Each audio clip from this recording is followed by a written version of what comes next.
નમસ્કાર મિત્રો, સ્વાગત છે તમારું અમારી આ યુટ્યુબ ચેનલમાં। મિત્રો, અઠવાડિયાનો છઠ્ઠો દિવસ એટલે કે શનિવારના અધિપતિ શનિદેવ અને શનિ ગ્રહ છે, જેને બધા જ ગ્રહોમાં અત્યંત ઉગ્ર અને મહત્વપૂર્ણ માનવામાં આવે છે। શનિને પાપી ગ્રહ પણ માનવામાં આવે છે। શનિ ગ્રહનું નામ સાંભળતા જ ઘણા લોકો ડરી જાય છે, કેમ કે જ્યારે પણ શનિનો આપણા જીવન પર ખરાબ પ્રભાવ પડે છે, એટલે કે શનિની કુદ્રષ્ટિ કે શનિની મહાદશાની વાત આવે તો શનિના વિષયમાં વારંવાર ખરાબ જ વિચારવામાં આવે છે। શનિ મતલબ કષ્ટ, નુકસાન અને અશુભતા આ મનુષ્યની આમ ધારણાઓ છે, પરંતુ તમને બતાવી દઈએ કે આવું બિલકુલ પણ નથી। જો તમે ન્યાયપૂર્ણ કામ કરનાર વ્યક્તિ છો તો તમારે શનિદેવથી બિલકુલ પણ ગભરાવાની આવશ્યકતા નથી, કેમ કે શનિદેવ નિષ્પાપ, બેકસૂર અને ન્યાય પર ચાલનારા લોકોને ક્યારેય પણ દંડ નથી આપતા। અને સાથે જ શનિનો પ્રભાવ દરેક રાશિ પર અલગ અલગ પડે છે। આપણે શનિનો અશુભ પક્ષ જ જોઈએ છીએ। દરેક ગ્રહના શુભ અને અશુભ એમ બંને પક્ષો બતાવવામાં આવ્યા છે। આ જ પ્રકારે શનિ ગ્રહના પણ શુભ અને અશુભ એમ બંને પક્ષો હોય છે। જ્યારે કોઈ રાશિમાં શનિ શુભ હોય છે તો તે વ્યક્તિને દરેક પ્રકારથી માલામાલ અને ચારે તરફથી ધન સંપત્તિની પ્રાપ્તિ થાય છે, અને તેના માર્ગમાં આવનારી દરેક પ્રકારની બાધાઓને દૂર કરીને ભગવાન શનિદેવ તેનું નસીબ ચમકાવી દે છે। મિત્રો, શનિની સાઢેસાતી આ નામ સાંભળતા જ ઘણા લોકો ડરી જાય છે।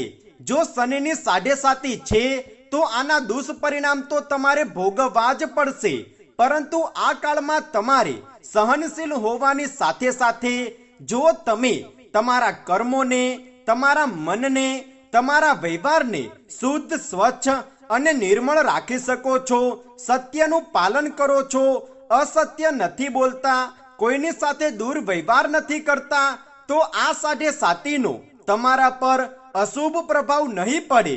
કારણ કે શનિને ન્યાયપ્રિય, અનુશાસન પ્રિય અને વિશ્વસનીય ગ્રહ માનવામાં આવ્યો છે। એટલા માટે તમારે તમારા સારા કર્મોથી શનિને પ્રસન્ન કરવાની કોશિશ કરવી જોઈએ। તમે આના માટે કેટલાક કાર્યો કરીને શનિને પ્રસન્ન કરી શકો છો। આનાથી શનિની તીવ્રતાને ઓછી કરી શકાય છે। મિત્રો, શનિવાર એ ભગવાન હનુમાનજીને પણ પ્રિય હોય છે, એટલા માટે શનિવારે બધા જ કષ્ટોને દૂર કરનારા હનુમાનજીના પૂજાપાઠ અને મંત્રોચ્ચાર કરવાથી તે આપણા પર અવશ્ય પ્રસન્ન થાય છે। મિત્રો, ચાલો હવે જાણીએ કે શનિદેવના આધીન આવનારો સપ્તાહનો છઠ્ઠો દિવસ એટલે કે શનિવારના દિવસે આપણે કઈ વાતોનું વિશેષ ધ્યાન રાખવું જોઈએ, કયા કાર્યો કરવા જોઈએ અને કયા કાર્યો ન કરવા જોઈએ। સાથે જ આપણે એ પણ જાણીશું કે શનિની સાઢેસાતીનો પ્રભાવ કેવી રીતે ઓછો કરી શકાય છે। સાથે જ બજરંગબલીને પ્રસન્ન કરવા માટેના ઉપાયો વિશે પણ અમે તમને આ વિડીયોમાં બતાવીશું। પરંતુ તેની પહેલા જો તમે ચેનલ પર નવા છો અને ચેનલને સબસ્ક્રાઇબ નથી કરી તો જલ્દીથી ચેનલને સબસ્ક્રાઇબ કરી દો, જેથી તમે આવી જ આધ્યાત્મિક જાણકારીના વિડીયો સૌથી પહેલા જોઈ શકો। સાથે જ વિડીયોને લાઈક કરીને શેર કરવાનું ના ભૂલો। તો મિત્રો, પહેલી વાત, શનિવારના દિવસે હનુમાનજીના મંદિરમાં જઈને હનુમાનજીના દર્શન કરો અને તેને સિંદૂર તેમજ અન્ય પૂજા સામગ્રી ચડાવો। શનિ દોષને દૂર કરવા માટે મંગળવારના દિવસે હનુમાનજીના મંદિરમાં જઈને હનુમાન ચાલીસાનો પાઠ અવશ્ય કરો, અને શનિવારના દિવસે હનુમાનજીના મંદિરમાં જઈને એક શુદ્ધ ઘીનો દીવો પ્રગટાવો। તેના પછી શનિદેવના મંદિરમાં જઈને શનિદેવને નમસ્કાર કરો અને શનિદેવના ઓમ શન શનેશ્વરાય નમઃ, ઓમ શન શનેશ્વરાય નમઃ આ મંત્રનો જાપ કરો। બીજી વાત, શનિદેવની ખરાબ સ્થિતિને સુધારવા માટે શનિવારના દિવસે પીપળાના વૃક્ષની પ્રદક્ષિણા અવશ્ય કરવી જોઈએ, તથા સંભવ હોય તો રોજ પીપળાના વૃક્ષની પાસે એક દીવો અવશ્ય પ્રગટાવવો જોઈએ। પીપળાનું વૃક્ષ નથી તો વડની પણ તમે પૂજા કરી શકો છો।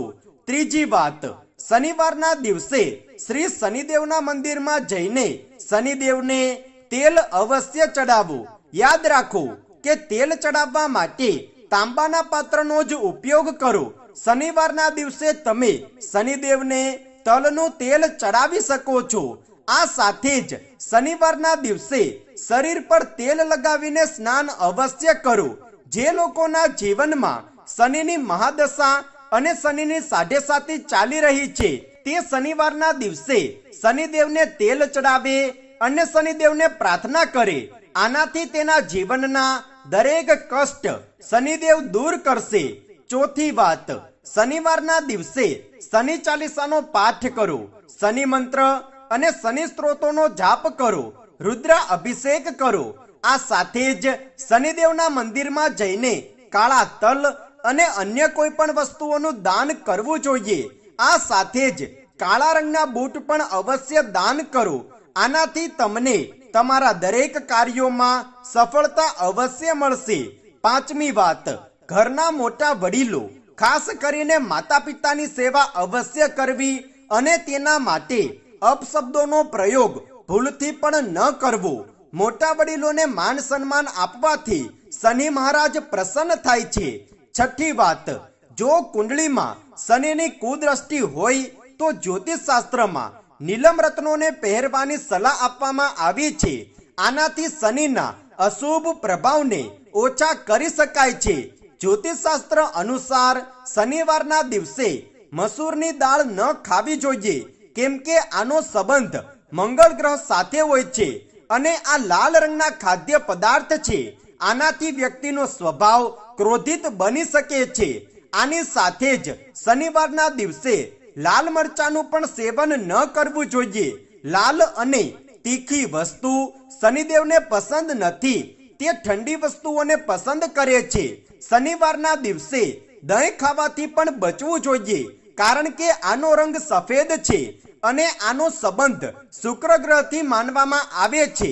શનિવારના દિવસે જો તમારે દહીં ખાવું જ હોય તો તેમાં તમે ધાણા, ફુદીનો અને કેસર મેળવીને ખાઈ શકો છો। શનિવારના દિવસે ખાટી વસ્તુઓ, અથાણા અને કેરીનું સેવન પણ ન કરવું જોઈએ। જ્યોતિષ શાસ્ત્રમાં આનું સેવન કરવાથી વ્યક્તિના જીવનમાં શનિનો અશુભ પ્રભાવ પડી શકે છે। તે તમારા સ્વાસ્થ્ય માટે હાનિકારક સાબિત થઈ શકે છે। તો મિત્રો, આ હતી કેટલીક વસ્તુ જે તમારે શનિવારના દિવસે ભૂલથી પણ ન ખાવી જોઈએ। તો ઉમ્મીદ છે કે તમને આ જાણકારી પસંદ આવી હશે। જો તમને વિડીયો પસંદ આવ્યો હોય તો લાઈક કરો, શેર કરો, કમેન્ટમાં સાચા દિલથી જય શનિદેવ અવશ્ય લખો અને જો તમે અમારી ચેનલ પર નવા છો તો ચેનલને સબસ્ક્રાઇબ કરવાનું ના ભૂલતા। ધન્યવાદ।